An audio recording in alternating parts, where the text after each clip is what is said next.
Hello students, today we will read our next chapter of class 10th from the book Footprints Without Feet. आज जो chapter हम read करने वाले हैं उसका नेम भी यही है, फुटप्रिंट्स विदाउट फीट, यानी पैरों के बिना पैरों के निशान। इस चैप्टर के ऑथर हैं H.G. वेल्स। तो ये चैप्टर का टाइटल से हमें क्या इंडिकेशन मिलता है कि ये स्टोरी एक इनविजिबल पर्सन की कहानी है, एक ऐसा पर्सन जो हमें दिख नहीं सकता, इसलिए उसके पैर नहीं दिख रहे, सिर्फ उसके पैरों के निशान दिख रहे हैं। तो बड़ी ही इंटरेस्टिंग स्टोरी है। कहानी को और ज़्यादा जानने के लिए let's proceed with the chapter. Can a man become visible? क्या एक इंसान अदृश्य हो सकता है? This is the story of a scientist who discovers how to make himself invisible. ये एक ऐसे साइंटिस्ट की कहानी है जिसने ये पता लगाया कि खुद को या इंसान को अदृश्य कैसे बना सकते हैं। डज ही यूज़ और मिस यूज़ हिज डिस्कवरी? क्या वो अपनी इस डिस्कवरी का सदुपयोग करता है या फिर दुरुपयोग? The two boys started in surprise at the fresh muddy imprints of a pair of bare feet. सड़क पे दो लड़के चल रहे हैं और वो कीचड़ से सने हुए पैरों के दो निशान देखकर बहुत ही हैरान होते हैं। What was a barefooted man doing on the steps of a house in the middle of the London? वो ये सोचते हैं कि लंदन के बीचों बीच ये नंगे पैर वाला आदमी इस घर की सीढ़ियों पे क्या कर रहा है। And where was the man? और अभी हमने कहा था ना कि वो बच्चे हैरान हुए, तो हैरान होने वाली बात ही ये थी कि वो आदमी था कहाँ जिसके पैरों के निशान बन रहे थे। मतलब वहाँ पे इंसान तो कोई नज़र नहीं आ रहा था, सिर्फ उसके पैरों के निशान नज़र आ रहे थे। एज दे गेज्ड, जैसे उन्होंने ध्यान से देखा, a remarkable sight met their eyes, बड़ा ही अमेजिंग सा दृश्य उनको देखने को मिला। A fresh footmark appeared from nowhere, पता नहीं कहाँ से एक ताज़ा पैरों का निशान उभर के सामने आया। मतलब बिना किसी इंसान के वहाँ पे अपने आप पैरों का निशान और बन गया। फर्दर फुटप्रिंट्स फॉलोड, ये निशान आगे बढ़ते गए, वन आफ्टर अनदर, एक के बाद एक, डिसेंडिंग द स्टेप्स, सीढ़ियों से नीचे उतरते हुए, and progressing down the street, और ये निशान गली की तरफ बढ़ने लगे। द बॉयज़ फॉलोड फैसिनेटेड, लड़के बड़े अट्रैक्ट हुए इसकी तरफ और उन्होंने उन पैर के निशानों का पीछा किया। Until the muddy impressions became फेंटर and फेंटर, जब तक ये पैरों के निशान बिल्कुल मध्यम नहीं हो गए, and at last disappeared all together, और आखिर में निशान बनने बंद हो गए, मतलब निशान गायब हो गए। The explanation of the mystery was really simple enough. अब जो ये पैरों के निशान हैं, उन दो लड़कों के लिए तो ये एक बहुत ही बड़ी मिस्ट्री बने हुए हैं कि जब इंसान नहीं है तो उसके पैरों के निशान कहाँ से आ रहे हैं। लेकिन ऑथर हमें बताता है कि इस मिस्ट्री को खोलना, यानी कि इस रहस्य को खोलना तो बहुत ही आसान है। The bewildered boys had been following a scientist. Bewildered का मतलब होता है पजल्ड और कंफ्यूज, यानी कि हैरान परेशान। अभी हमें ऑथर बताता है कि वो रहस्य क्या था, कि वो लड़के जो थे, हैरान परेशान लड़के, वो एक ऐसे साइंटिस्ट का पीछा कर रहे थे who had just discovered how to make the human body transparent, जिसने अभी अभी इस बात का पता लगाया था कि इंसानी शरीर को अदृश्य कैसे किया जा सकता है, पारदर्शी कैसे बना सकते हैं। ट्रांसपेरेंट मीन्स पारदर्शी, कि इंसानी शरीर पारदर्शी कैसे बन सकता है। Griffin, the scientist, had carried out experiment after experiment to prove that human body could become invisible. Scientist जिसका नाम ग्रिफिन था, उसने एक के बाद एक एक्सपेरिमेंट करके ये सिद्ध कर दिया कि इंसानी शरीर को भी अदृश्य बनाया जा सकता था। Finally he swallowed certain rare drugs and his body became as transparent as a sheet of glass, though it also remained as solid as glass. आखिर उस साइंटिस्ट ने कुछ रेयर ड्रग्स, यानी कुछ दुर्लभ दवाइयाँ, मेडिसिन निगल ली। मतलब क्या था कि उसने जो एक्सपेरिमेंट किया था वो खुद की बॉडी के ऊपर ही किया था, तो उसने कुछ रेयर ड्रग्स निगल ली और इन ड्रग्स के खाते ही उसकी बॉडी जो थी वो शीशे की तरह सॉलिड और ट्रांसपेरेंट हो गई। ब्रिलियंट साइंटिस्ट दो he was, Griffin was rather A lawless person. ये बात सही है कि जो ग्रिफिन था वो बड़ा ही टैलेंटेड वैज्ञानिक था, लेकिन साथ ही साथ वो एक कानून तोड़ने वाला, कानून की अवहेलना करने वाला इंसान था। His landlord disliked him. उसका जो मालिक था, मकान मालिक, वो उसे नापसंद करता था and tried to eject him. और उसके मकान मालिक ने ग्रिफिन को अपने घर से निकालने की कोशिश की। इन रिवेंज, बदला लेने के लिए, Griffin set fire to the house. Griffin ने उसके घर को आग लगा दी। To get away without being seen he had to remove his clothes. बिना किसी की नज़र में आए बचने के लिए ग्रिफिन को अपने कपड़े उतारने पड़े। अब आप सोचोगे कि उसे कपड़े क्यों उतारने पड़े, तो उसने, ग्रिफिन ने जो दवाइयाँ खाई थी, उन दवाइयों को खाने के बाद अगर कोई इंसान अपने क्लॉथ्स को रिमूव करता है तो वो इनविजिबल हो जाता है, यानी वो किसी को नज़र नहीं आता। जब वो फिर से कपड़े पहन लेता है तो वो विजिबल हो जाता है, यानी कि सबको दिखने लगता है। Thus it was that he became a homeless wanderer. तो इस तरह से वो बिना घर के यहाँ वहाँ घूम रहा था, विदाउट क्लॉथ्स, बिना कपड़ों के, विदाउट मनी, बिना पैसों के, एंड क्वाइट इनविजिबल, और पूरी तरह से अदृश्य था वो। Until he happened to step in some mud and left footprints as he walked। ऐसे ही बिना कपड़ों के, बिना पैसों के चलते चलते उसका जो पाँव था वो सड़क पे कीचड़ में, पड़े कीचड़ में चला जाता है, और उसके बाद उसके पैरों के निशान बनना शुरू हो जाते हैं। He escaped easily enough from the boys who followed his footprints in London। वो बड़ी आसानी से उन बच्चों के हाथ से बच निकला जो लंदन में उसका पीछा कर रहे थे। But his adventures were by no means over. लेकिन ग्रिफिन के जो रिस्क थे वो अभी तक ख़त्म नहीं हुए थे। मतलब अगर वो सोचता था कि मैंने इन बच्चों से पीछा छुड़ा लिया, इसका मतलब ये नहीं कि उसकी सारी परेशानी ख़त्म हो गई थी। He had chosen a bad time of the year to wander about London without clothes. उसने साल का एक बहुत ही बुरा वक्त चुना था लंदन की गलियों में बिना कपड़ों के घूमने के लिए। It was mid winter. ये वक्त मिड विंटर का था। The air was bitterly cold. Bitterly means extremely. हवा बहुत ही ज़्यादा ठंडी थी। And he could not do without clothes. और बिना कपड़ों के रहना उसके लिए संभव नहीं था। Instead of walking about the streets he decided to slip into a big London store for warmth. गलियों में यहाँ वहाँ घूमने की बजाय ग्रिफिन ने फैसला किया एक बड़े से लंदन स्टोर में जाने का, ताकि उसे कुछ गर्माहट मिल सके, ठंड से वो बच सके। Closing time arrived. स्टोर के बंद होने का, यानी कि जो बड़ा लंदन का स्टोर था उसके बंद होने का वक्त आ गया था। And as soon as the doors were shut, जैसे ही स्टोर के दरवाजे बंद हुए, Griffin was able to give himself the pleasure of clothing and feeding himself without regard to expense. तो ग्रिफिन ने क्या किया, फटाफट से नए कपड़े पहनने शुरू किए, उसने खाना खाया और उसको बहुत मज़ा आया। मज़ा क्यों आया? क्योंकि बिना खर्च किए उसे कपड़े पहनने को मिले और खाना खाने को मिला। He broke open boxes and rappers and fitted himself out with warm clothes. तो उसने कुछ बॉक्सेस को तोड़ा और रैपर्स को फाड़ा और उसमें से कुछ गर्म कपड़े निकाले और पहन लिए। Soon with shoes and overcoat and a white brimmed hat. Brimmed का मतलब होता है किनारी। तो जल्दी से उसने जूते भी पहन लिए, ओवरकोट भी पहन लिया और एक चौड़ी सी किनारी वाला हैट पहन लिया। ही became a fully dressed and visible person. अब वो पूरी तरह से सुसज्जित और विजिबल बन चुका था, मतलब सबको नजर आने वाला इंसान बन चुका था। In the kitchen of the restaurant he found cold meat and coffee. उसी मॉल में, उसके किचन में जाकर वहाँ उसने कुछ कोल्ड मीट खाया और कॉफ़ी पी। And he followed up the meal with sweets and wine taken from the grocery store. और उसके बाद, खाने के बाद, उसने कुछ मिठाइयाँ खाई, शराब पी। Finally he settled down to sleep on a pile of quilts. अब इतना सब कुछ खाने पीने के बाद तो उसे नींद आएगी, तो वो रजाइयों के ढेर के ऊपर जाकर आराम से सो गया। If only Griffin had managed to wake up in good time, all might have been well. अब इतना कुछ खाने के बाद उसको नींद तो मज़ेदार आनी थी।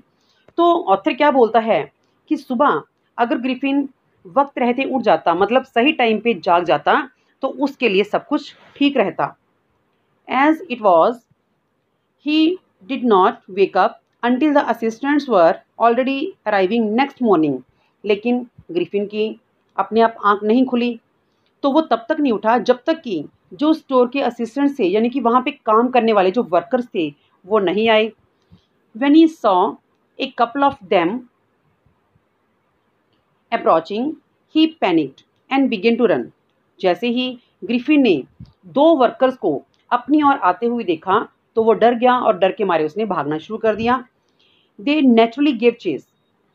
स्वाभाविक रूप से उन वर्कर्स ने ग्रिफिन का पीछा किया. In the end he was able to escape only by quickly taking off his newly found clothes. तो आखिर में वो अपने आप को बचा पाया नए पहने हुए कपड़ों को जब उसने एक एक करके उतार दिया. So once more he found himself invisible but naked in the chill January air. तो एक बार फिर से वो अदृश्य हो चुका था, लेकिन बिल्कुल विदाउट क्लॉथ्स था इस कड़कती जनवरी की ठंड में. This time he decided to try the stock of a theatrical company in the hope of finding not only clothes but also something that would hide the empty space above his shoulders. अब इस कड़कती ठंड में वो कब तक चल सकता था, तो उसने फैसला किया कि क्यों ना किसी नाटक कंपनी के स्टॉक में जाया जाए. और वहाँ उसे उम्मीद थी कि ना सिर्फ उसे कपड़े मिलेंगे पहनने के लिए, बल्कि कुछ और प्रॉप्स भी मिलेंगे, कुछ और ऐसा सामान भी मिलेगा जिससे वो अपने शोल्डर्स के ऊपर का जो हिस्सा है, एम्प्टी हिस्सा है, जैसे कि उसकी नेक है या उसका फेस है, उसे वो छुपा सकेगा. क्योंकि इसके बिना तो वो इस पिक्चर के जैसे नज़र आएगा.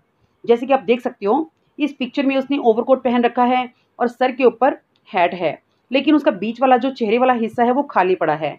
तो उसने अपनी इस खाली हिस्से को ढकने के लिए, कुछ सामान ढूंढने के लिए उस नाटक कंपनी के स्टॉक में जाने की सोची ताकि वो अजीब ना लगे. Shivering with cold he hurried to Drury Lane. तो ठंड से कांपते हुए वो एक ड्रूरी लेन की तरफ हरिड हुआ. ड्रूरी लेन एक स्ट्रीट का नाम है, तो वो उसकी तरफ भागा. The centre of the theatre world. और इस ड्रूरी लेन में बहुत सारे थिएटर्स हैं, इसीलिए इसे थिएटर वर्ल्ड का सेंटर भी कहा जाता है. ही सून फाउंड अ सूटेबल शॉप. तो उसे फिर एक सही दुकान मिल गई. He made his way invisible upstairs and came out a little letter wearing bandages around his forehead. फिर वो अदृश्य रूप से ही अपना रास्ता बनाते हुए ऊपर गया, और जब वो वापस आया तो उसने अपने माथे के ऊपर पट्टियाँ बांधी हुई थी. Dark glasses, false nose, big bushy side whiskers and a large head. और साथ में उसने काले रंग के चश्मे पहने हुए थे, एक नकली नाक लगा रखी थी, साथ में बहुत ही घनी साइड विस्कर्स, यानी कि जो अपने साइड्स के चेहरे के साइड में मूँछों का ही एक हिस्सा होता है, वो लगाई हुई थी, नकली मूँछें लगाई हुई थी. And a large hat. और एक बड़ा सा हैट पहना हुआ था. To escape without being seen. बिना किसी की नज़र में आए बचने के लिए he carelessly attack the shopkeeper from behind. उसने पीछे से ही बड़े क्रूल तरीके से शॉपकीपर के ऊपर हमला कर दिया. After which he robbed him of all the money he could find. एक तो उसने हमला किया, साथ में उस शॉपकीपर के पास जितने भी पैसे थे वो भी लूट लिए. Eager to get away from crowded London he took a train to the village of Iping. इस भीड़ भाड़ वाले लंदन से बचना चाहता था वो, तो इसीलिए उसने नज़दीकी एक गांव जिसका नाम था आइपिंग, वहाँ जाने के लिए एक ट्रेन पकड़ी. Where he booked 2 rooms at the local inn. जहाँ उसने वहाँ की एक इन क्या होती है, सराय यानी कि धर्मशाला. उस धर्मशाला में 2 कमरे बुक करवा रखे थे. The arrival of A stranger eight N in winter was in any case N unusual event.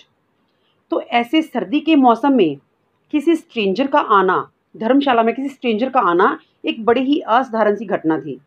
A stranger of such uncommon appearance set all tongues waging. Set all tongues waging का मतलब क्या होता है, लोगों में चर्चा होना. तो एक ऐसे अजीब सी शक्ल वाले आदमी को देखकर लोगों में चर्चा होने लगी कि ये ऐसा कैसा है जिसने मुंह पर पट्टियां बांध रखी हैं, ये अजीब सी शक्ल वाला आदमी कौन है। Mrs Hall, the landlord's wife, made every effort to be friendly. तो उस इन की मालिक की पत्नी जो मिसिज हॉल थी, उसने ग्रिफिन के साथ फ्रेंडली होने की हर कोशिश की, but Griffin had no desire to talk. लेकिन ग्रिफिन की बात करने की कोई इच्छा नहीं थी। एंड टोल्ड हर, उसको बताया, my reason for coming to Iping is a desire for solitude, कि आइपिंग आने का मेरा एकमात्र उद्देश्य है एकांत, कि मैं एकांत चाहता हूँ। I don't wish to be disturb in my work, मैं नहीं चाहता कि कोई मुझे मेरे काम में डिस्टर्ब करे। Besides an accident has affected my face, इसके अलावा एक एक्सीडेंट में जो मेरा चेहरा है बुरी तरह से प्रभावित हो गया। वो चाहता था कि मुझे कोई भी मेरे चेहरे के बारे में सवाल ना करे कि मैंने अपने चेहरे पर पट्टियाँ क्यों लगाई हुई हैं। Satisfied that her guest was an eccentric scientist, इस बात से संतुष्ट होते हुए कि उसका जो वैज्ञानिक है वो एक बड़ा ही मेहमान है, जो वो बहुत ही अजीब है दिखने में।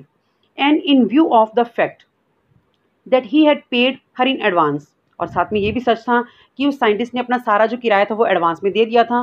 Mrs Hall was prepared to excuse his strange habits and irritable temper.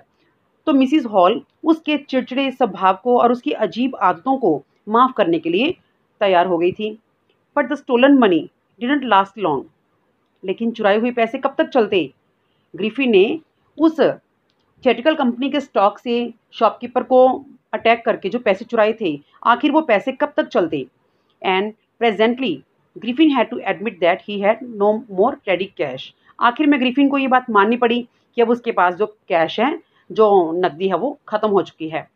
He pretended however that he was expecting a cheque to arrive at any moment, उसने ये दिखावा किया, ये बहाना किया कि उसे बहुत ही जल्दी एक चेक मिलने की उम्मीद है। Shortly afterwards a curious episode occurred, कुछ ही दिनों में एक बड़ी क्यूरियस मीन्स अजीब, एक अजीब सी घटना हुई। Very early in the morning a clergyman and his wife were awaken by noises in the study. Clergyman क्या होता है? अ प्रीस्ट एट चर्च, मतलब पादरी। तो सुबह बहुत ही जल्दी जल्दी एक पादरी और उसकी पत्नी बहुत ही जल्दी उठ गई, सुबह तड़के उठ गए, क्योंकि उन्होंने अपनी स्टडी में कुछ शोर सुना था। क्रीपिंग डाउन स्टेयर्स, सीढ़ियों से नीचे आते हुए, they heard the chink of money being taken from the clergyman's desk, उसने पैसों की खनखनाहट सुनी। चिंक मैंने खनखनाहट सुनी, जैसे कि कोई उस क्लर्जीमैन के डेस्क के ड्रॉर में से पैसे चुरा रहा था।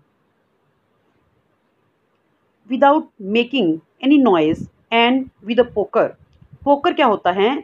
A metal rod with a handle, एक मेटल की रॉड होती है जिसके सिरे पे एक हैंडल लगा होता है। तो बिना कोई शोर किए, हाथ में एक डंडा पकड़े हुए, the clergyman flung open the door, clergyman यानी कि पादरी ने फटाक से दरवाजा खोला और बोला, सरेंडर, खुद को मेरे हवाले कर दो।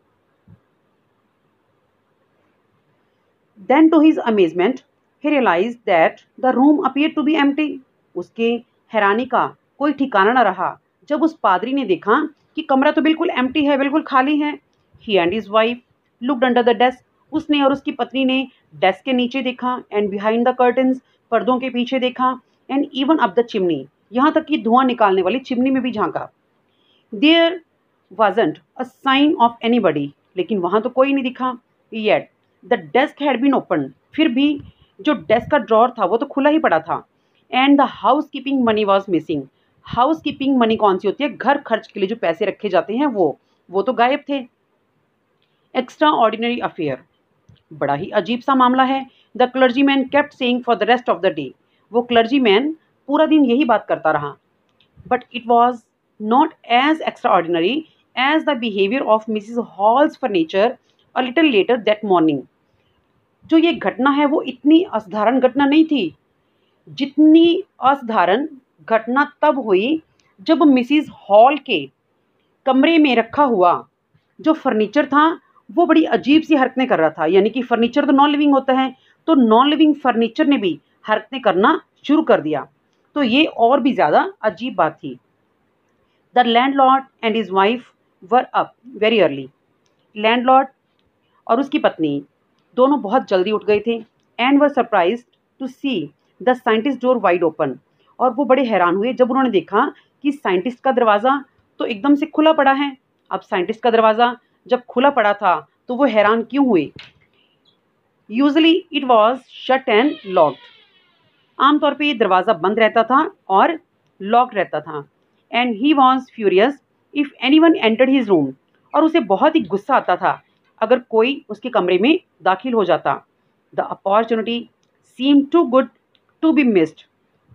ये मौका इतना अच्छा था कि इसे गवाया नहीं जा सकता था। दे पीप्ड राउंड द डोर। उन्होंने दरवाजे के अंदर झांका। सा नो बडी। और देखा कि वहाँ पे कोई नहीं है। And decided to investigate. और उन्होंने छानबीन करने का निश्चय किया। अब आप सोचोगे कि वो कमरा खाली क्यों था, वहाँ पे वो साइंटिस्ट था क्यों नहीं? क्योंकि साइंटिस्ट तो उधर क्लर्जीमैन के घर पे चोरी करने गया हुआ था, इसीलिए वो कमरा खाली था। The bed clothes were cold, showing that the scientist must have been up for some time. जो बेड के ऊपर चद्दरें वगैरह कपड़े पड़े हुए थे वो सारे ठंडे पड़े थे, जिनको देखकर ये पता लग रहा था कि साइंटिस्ट काफ़ी समय से बेड को छोड़ चुका था। And strange still, the clothes and bandages that he always wore were lying about the room. और वो सारे कपड़े और पट्टियाँ जो अपने फेस पे लगाया करता था वो सारी कमरे में ही पड़ी हुई थी। All of a sudden Mrs Hall heard a sniff close to her ear. अचानक से मिसिस हॉल ने अपने कान के पास किसी के सूंघने की यानी कि सांस लेने की आवाज़ सुनी। अ मोमेंट लेटर, एक पल के बाद ही, the hand on the bed post leapt up and dashed itself into her face. Bed post, bed post क्या होता है? जैसे ओल्ड फैशन जो बेड होते थे ना, उनके चारों तरफ चार पाए लगे होते थे, जैसे कि आप इस पिक्चर में देख सकते हो कि बेड पोस्ट के ऊपर एक हैट रखा हुआ था। वो अचानक से उछला और मिसिस हॉल के चेहरे से टकराया। Then the bedroom chair became alive. फिर उस कमरे में पड़ी हुई जो चेयर थी वो जीवित हो उठी। Springing into the air, it charged straight at her legs foremost. वो कुर्सी उछलते हुए मिसिस हॉल की तरफ गई, उस पर अटैक किया, उसकी टांगों पर अटैक किया। अब यही थी एक्स्ट्रा ऑर्डिनरी इवेंट। हमने कहा था ना कि उसके कमरे में पड़ा हुआ जो फर्नीचर था वो जीवित हो उठा था। नॉन लिविंग फर्नीचर ऐसी हरकतें कर रहा था। As she and her husband turned away in terror, जैसे ही मिसिज हॉल और उसका पति डर के मारे पीछे की तरफ मुड़े, द एक्स्ट्रा ऑर्डिनरी चेयर, तो उस असाधारण सी कुर्सी ने push them both out of the room, उन दोनों को कमरे से बाहर धकेल दिया। And then appear to slam and lock the door after them. Slam का मतलब धड़ाम से, तो जैसे धड़ाम से दरवाजे को बंद करके लॉक कर दिया। Mrs hall almost fell down the stairs in hysterics. तो ऐसे लगा, हिस्टेरिक्स का मतलब है मूर्छित होना, तो ऐसे लग रहा था कि जो मिसिज हॉल थी वो तो लगभग मूर्छित होते होते सीढ़ियों में गिरी गई थी। She was convinced that the room was haunted by spirits. तो उसको ये विश्वास हो गया था कि उस कमरे में भूतों का वास है। That the stranger had somehow caused these two enter into her furniture. और वो मान रही थी कि इन सब के पीछे उसके फर्नीचर में जो ये आत्माएं घुस चुकी हैं, इन सब में उस स्ट्रेंजर व्यक्ति का यानी कि उस साइंटिस्ट का ही हाथ था। My poor mother use to sit in that chair, she moan. वो रोते हुए विलाप करने लगी कि इस चेयर में तो मेरी माँ बैठा करती थी। To think it should rise up against me now. सोचो कि अब यही कुर्सी मेरे खिलाफ खड़ी हो गई है। The feeling among the neighbors was that the trouble was caused by witchcraft। पड़ोसियों के बीच में ये बातें होना शुरू हो गई कि जो ये सारी परेशानी हो रही हैं वो किसी जादू टोने की वजह से है। बट विचक्राफ्ट और नॉट, लेकिन ये जादू टोना था या नहीं, ये बात तो बीच में ही रह गई। When news of the burglary at the clergyman's home became known, जब लोगों को पादरी के घर पर हुई चोरी के बारे में पता चला। The strange scientist was strongly suspected of having had a hand in it। तो उस अजीब से दिखने वाले विज्ञानिक के ऊपर ही सबको शक हुआ कि हो ना हो इसी वैज्ञानिक का ही इन सभी कामों में हाथ है। Suspicion grew even stronger when he suddenly produced some ready cash। और जो ये शक था लोगों का, वो शक और भी ज़्यादा गहरा हो गया जब साइंटिस्ट के पास कुछ पैसे नजर आए। Though he had admitted not long before that he had no money, क्योंकि कुछ समय पहले ही साइंटिस्ट ने इस बात को स्वीकार किया था कि उसके पास कैश मनी नहीं है। The village constable was secretly sent for का मतलब होता है बुलाना। तो गुप्त रूप से विलेज का जो कांस्टेबल था उसको बुलाया गया। Instead of waiting for the constable, Mrs Hall went to the scientist who had somehow mysteriously appeared from his empty bedroom. तो मिसिस हॉल ने क्या किया, उसने कांस्टेबल के आने का इंतजार नहीं किया, बल्कि वो सीधा साइंटिस्ट के पास चली गई। तो वो साइंटिस्ट जो था वो रहस्यमय तरीके से अपने खाली बेडरूम से पता नहीं कहाँ से प्रकट हो गया। I want to know what you have been doing to my chair upstairs, she demanded. अब मिसिस हॉल जो थी वो साइंटिस्ट से जानना चाहती थी कि तुमने ऊपर कमरे में मेरी चेयर के साथ क्या कर दिया। And I want to know how it is you that came out of an empty room and how you entered a locked room. और मुझे ये भी बताओ कि तुम एक खाली कमरे से कैसे बाहर आ गए और तुम एक बंद कमरे में दाखिल कैसे हुए।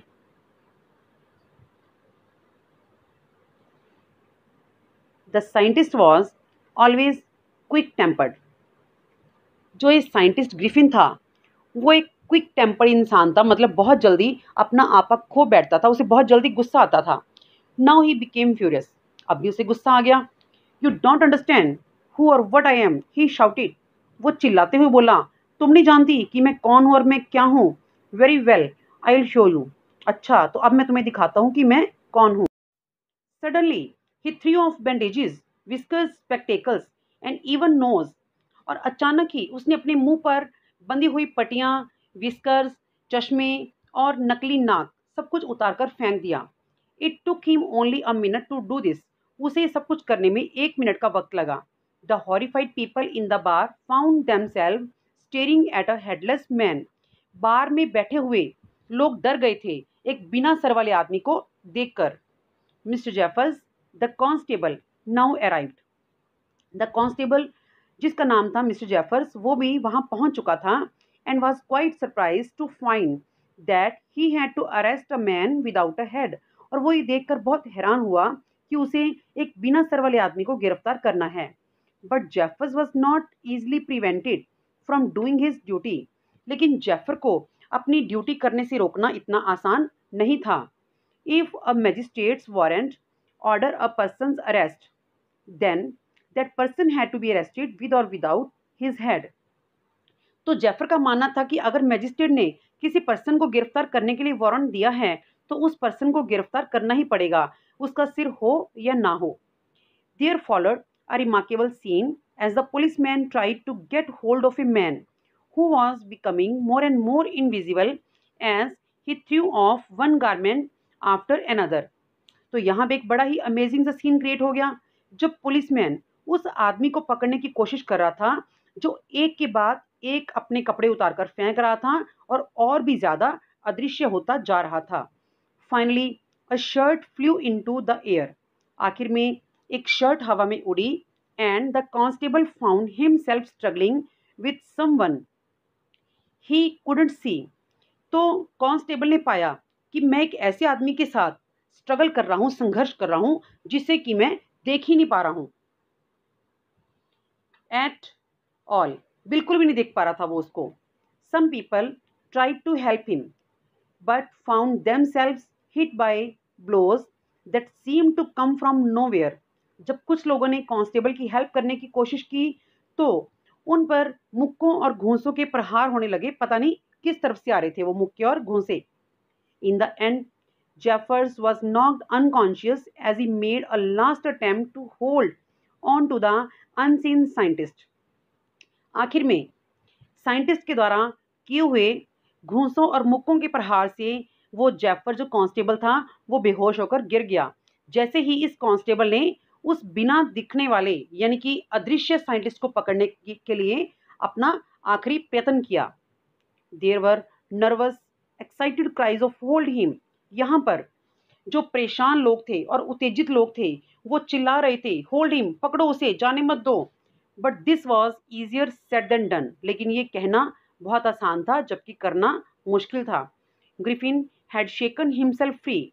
ग्रिफिन ने अपने आप को आज़ाद करवा लिया था उन लोगों से। And no one knew where to lay hands on him, और कोई नहीं जानता था कि ग्रिफिन को पकड़ने के लिए हाथ कहाँ से डाला जाए, मतलब किस जगह से उसको पकड़ा जाए। वो तो हर जगह से इनविजिबल था, कहीं पता ही नहीं चल रहा था कि किस तरफ से पकड़ें। तो इस तरह से यहाँ पे हमारी स्टोरी का एंड होता है, और मुझे उम्मीद है कि आपको ये चैप्टर बहुत अच्छे समझ में आ गया होगा। So thank you.